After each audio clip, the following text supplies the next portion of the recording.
everyone, my name is Hannah. Welcome back to my channel. Today I'm going to be doing my end of summer book haul.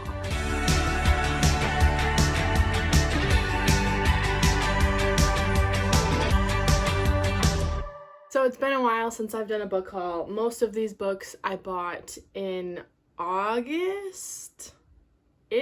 I don't really remember exactly when I bought some of these, hence why I'm calling it the end of summer book haul. So let's just get right into it. So I'm going to start with my Book of the Month books that I got from Book of the Month. My August pick was The Night Swim by Megan Golden. I've already read this. I've already read most of these. I included this in one of my reading vlogs, and it's in my wrap-up if you want to hear my thoughts about it. But basically, this book is about a true crime podcaster who is going to this small town to cover an ongoing rape trial. And at the same time that she's covering that, somebody is leaving notes for her about their sister who's died like 25 years ago, and it was ruled as a suicide, but the sister thinks that it's something sinister was happening. So she's asking the podcaster to also look into that and kind of solve that cold case. So this was my pick for August. And then I did an add-on for Long Bright River by Liz Moore. I haven't read this yet, but I want to soon. It's a bit of a chunkier book. This was the Book of the Month pick from December. But on the Book of the Month website, it said if you liked this book, then you'd like The Night Swim. So I was kind of doing it vice versa, where I liked The Night Swim, so I think that I'll like this one. So this is about two sisters. One of them is a police officer, and the other is living on the streets and is addicted to various drugs. And one day, the sister who's living on the streets goes missing, and it's at the same time that a string of murders happens in the police sisters district. So I guess we're trying to see if those are linked somehow and what happened to the missing sister. And this is also an alternating timeline where it goes back to when the sisters were children to present day. And I don't know why, but I like that, where it goes like back to the past, like as a flashback, and then it comes to the present. I really enjoy that in books if it's done right. So I'm really excited to pick this one up.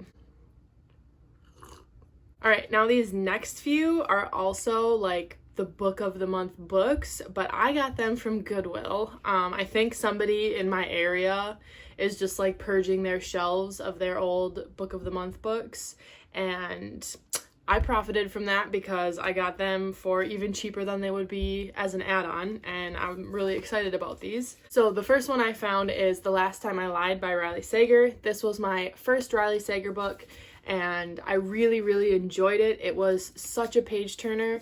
It's set at this summer camp where these three girls go missing, and there's like no trace of them, but there was one girl in that cabin that was left behind, and we follow her 15 years later, I think it's 15 years later, back at that camp, but now she's an instructor at the camp because it's been shut down for so long. And this is another like one where it's a dual timeline where it flashes back to when she was a camper and like getting to know those girls who went missing and kind of seeing the mystery behind that, and then to the present day where she is at the camp as an instructor and she's trying to figure out what might have happened to those girls in the past. So I picked that one up right away. And then I found The Winter Sister by Megan Collins. I haven't read this yet, but I know Gabby from Gabby Reads read it and enjoyed it. I think she gave it like a 4 stars. So I'm just kind of in the mood for like a mystery thriller type story lately, even with like a little dash of horror thrown in there. So this is just the kind of book that I'm in the mood for. It's about sisters again, where one sister goes missing and then they find her body a few days later, and they never like solved what happened to that sister. And I think it just follows this sister trying to figure out what happened all those years ago. So I'll be interested to pick that one up soon. And then I also found The Dark Lake by Sarah Bailey. This is an older one. This is from October 2017. But again, it's another mystery thriller where we follow a detective who is put on a case of one of her high school classmates who was like the queen bee. She gets strangled and she's found floating in a lake, and the detective is just trying to solve that case. So and then this one, I actually got it on Thrift Books, but I didn't know when I bought it that it was like the Book of the Month version. So it's just kind of funny that I started my Book of the Month subscription this month, and then I found a bunch from Goodwill and now on Thrift Books. So this book is The Turn of the Key by Ruth Ware. This book is really interesting because it's written, like the story is told through a letter to a lawyer. So the main character, Rowan Kane, she was hired as a nanny for this very like wealthy family that lives in this smart house. And all this like weird stuff starts happening, and it seems like that house is haunted and it's got like a dark past. But at the beginning of the story, we find out that one of the children that she nannies for dies, and she's being tried for that murder. She like is writing these letters to a lawyer saying that she didn't do it. Here's the story. Here's what happened. Please take on my case. And then it tells the story of what happened through her letter to her lawyer. Yeah, this was my first Ruth Ware book. I think I'll end up picking up some of the other ones, but some of her other ones. But this was a pretty solid thriller. So since we were talking about Riley Sager, I did pick up 2 of their other books. I picked up, the first one that I read was Home Before Dark, which is kind of a haunted house story, very reminiscent of the Netflix show The Haunting of Hill House. If you liked that show, I would really recommend this book. And if you've read this book and you really liked it and you haven't watched that show, do it. It was so good. So this is following Maggie, who was 5 when they moved into this house, which all this like weird stuff was happening, and they ended up moving out after 20 days because it was haunted. And her dad wrote a book called The House of Horrors, which became like this huge bestseller. Like everybody and their mother has read that book. And 25 years later, when her dad dies, she inherits that house, and so she goes back there to like fix it up and sell it. And then all this freaky stuff starts happening again. And this is another one where it's told in like alternating chapters, where you get a chapter from the dad's book, House of Horrors, and like what happened when Maggie was a child. And then you get the present day where Maggie is an adult and like she doesn't believe anything that her dad wrote. She thinks it's all a lie. And it's her like dealing with all the freaky stuff that happens in this house. This is definitely my favorite Riley Sager that I've read so far. It was so good. I read this for the Summer Ween Readathon, and I have vlogs up for that if you're interested, but oh, this is so good. And then I read Lock Every Door by Riley Sager, which is following this girl, Jules, who gets a job as an apartment sitter at this really like mysterious but prestigious building in New York. And it comes with all these really weird rules, like she's not allowed to have visitors over, she's not allowed to spend a night away from the apartment, and like the job pays her in cash. So it seems like kind of weird, but they pay really, really well, so she just kind of goes along with it. And then again, all this weird stuff starts happening, and one of the other apartment sitters that lives below her goes missing, and so she tries to figure out like where she went and what the dark past of this building is. Again, I also read this for the Summer Ween Readathon, so if you want to see more of my in-depth thoughts, I have a vlog up where I read this in one day. So then after reading Home Before Dark, I had to pick up The Haunting of Hill House by Shirley Jackson, because I read Home Before Dark and then I saw a bunch of people comparing it to the TV show, the Netflix show, The Haunting of Hill House. So I binged watched that. And then I was like, well, I knew it was loosely based off of the book by Shirley Jackson. So when I was at the bookstore, I like picked this up, and was intrigued by a quote that was in here from the Wall Street Journal that says it's widely regarded as the greatest haunted house story ever written. So then I wanted to pick that up because obviously. So for my birthday at the end of August, my partner took me to Barnes & Noble and let me pick out some books, any books that I wanted. And so I ended up getting this one when we went for there. And it is like, it's very different from the Netflix show, but it's definitely a good like classic haunted house story. It's written, obviously it was written in the late 50s, so like it feels like it was written in the late 50s, but it's still really good. It's pretty short. It's just over 200 pages. That's all I have to say on that. Then on that trip to Barnes & Noble for my birthday, I also picked out the book Bunny by Mona Awad. Somebody on Goodreads, I think, said that this book is basically Mean Girls if it was written by Stephen King on acid. And I think that is the perfect way to describe this book. This book is weird. It definitely feels like real trippy. It's just really, really strange. It's about these graduate students, this group of 4 girls. They call themselves the Bunnies, or like they call each other Bunny as like a term of endearment, like, oh Bunny, I love you so much, like, oh Bunny, I'm gonna miss you over spring break and stuff like that. Like they just call each other Bunny. They're really bubbly and weird. And the main character, Samantha, like hates them but also wants to be a part of their group, and she gets invited to like hang out with them, and it's just real weird. Like they get kind of culty feeling. Like I can't explain this book without spoiling it. Just know that it's weird. It's just weird.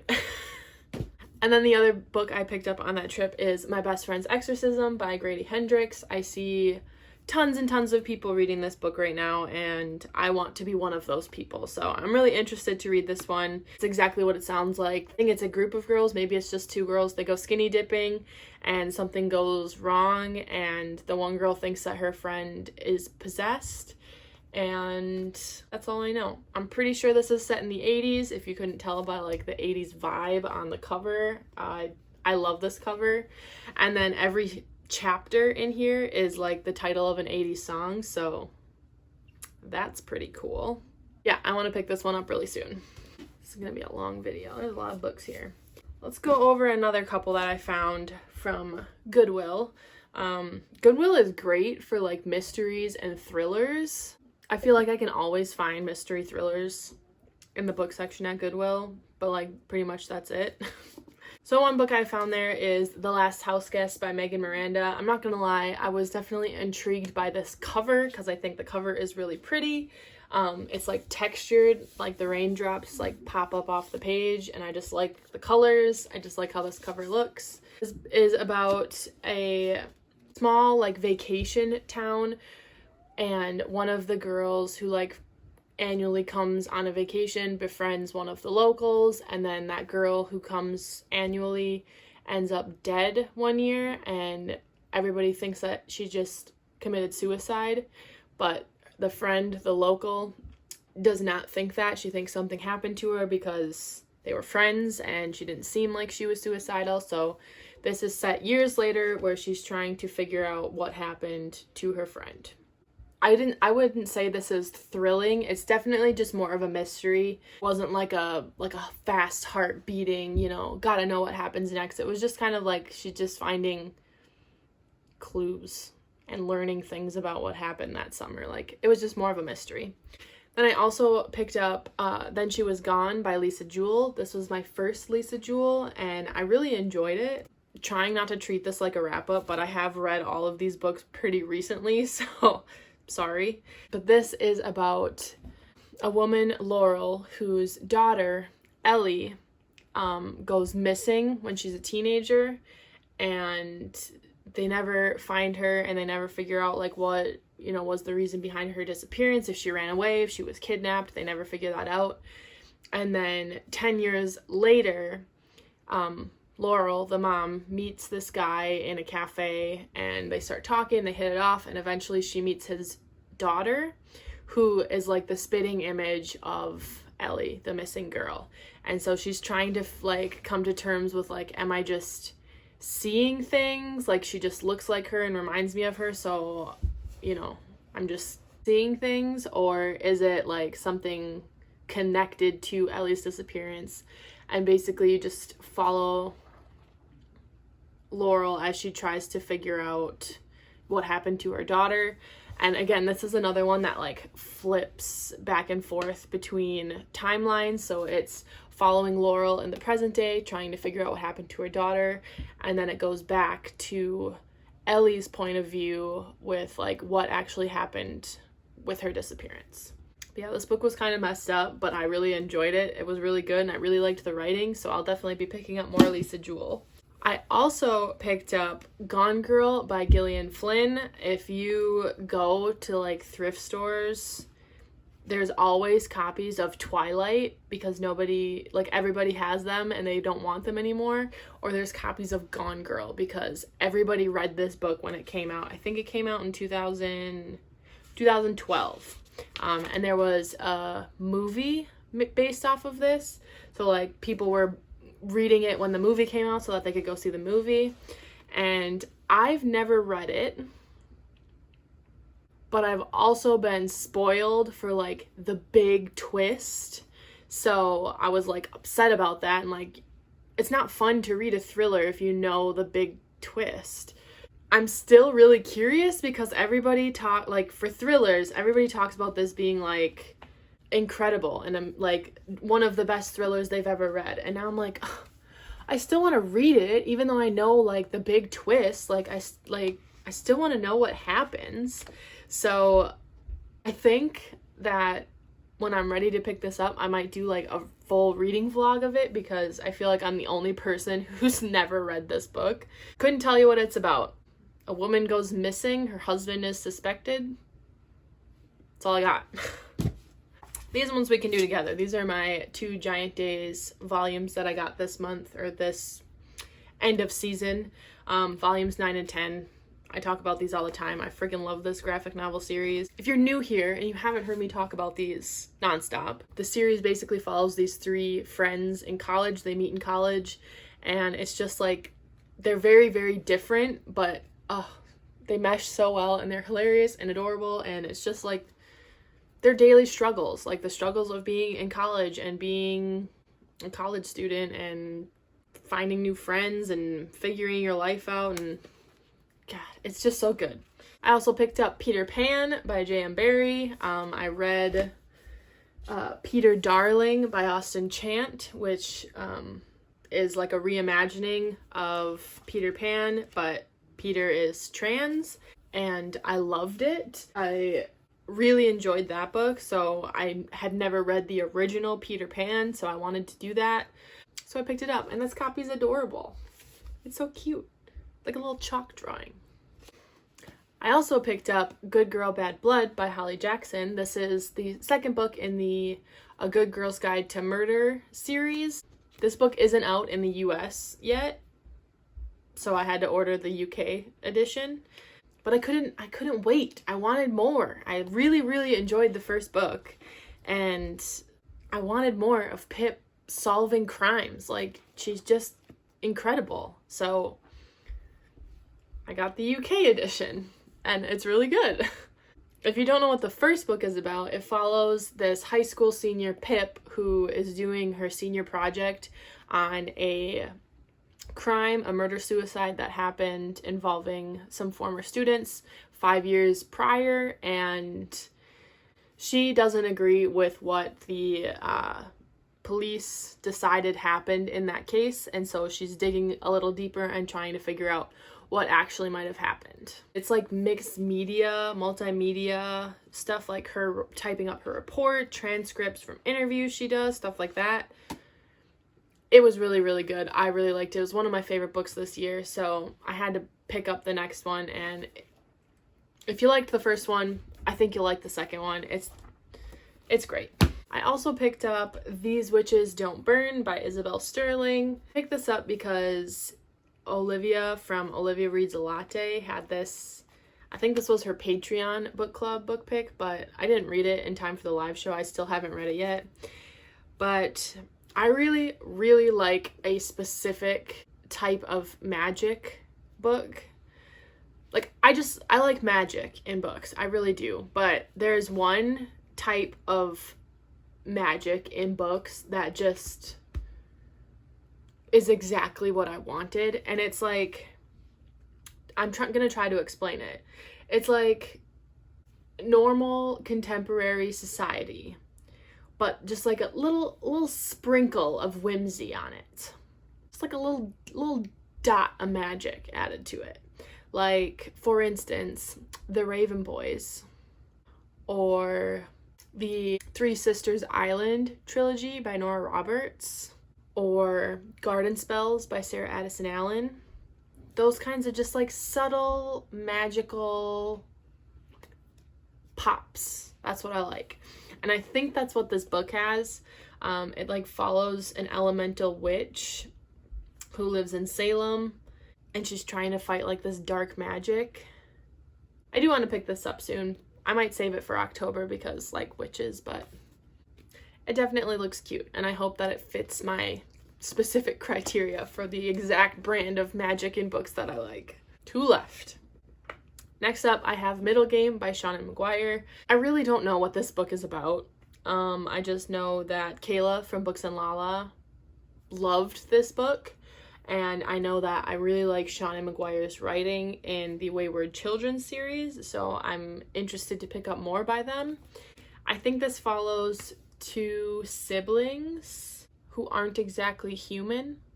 I don't want to know too much going into this book. Like, I really want to just go into it like pretty blind, but I really don't know what to expect out of this book. I know that I like Seanan McGuire's writing, so I'm excited to pick this up. And then the last book in this haul is actually the book that I am currently reading, and that is The Good Daughter by Karen Slaughter. Okay, this book is hard for me to explain what it's about. Basically, this terrible attack happens on this family, leaving the mother dead. One of the sisters is like seriously wounded, and the other one barely escapes with her life. And it kind of ends like we don't really know the extent of what happened that night. And then 28 years later, we're following the sister who escaped, Charlie, and she is a defense attorney in this small town, and she just happens to be present when a school shooting happens, and she is like a witness to that crime, and she's trying to like figure out exactly what happened there because not everything adds up. And then that violent event of her witnessing a school shooting starts to trigger memories from that terrible night from her past, and like some secrets are coming to light. This is my first Karen Slaughter. I also want to read Pretty Girls by this author, but I feel like I've been sitting here for an hour. My coffee's cold. So yeah, that's a big stack of books for my end of summer book haul. Let's see, how many do we have here? 21. That's not as bad as I thought it was. And by bad, I mean good. So yeah, those are all of the books that I have acquired recently towards the end of the summer. Most of them I've read, some of them I haven't, and I'm excited to pick up soon. So thank you all for watching this video. Please like and subscribe if you like my content and would like to see more. I would really appreciate it. And I will see you all in my next video. Bye!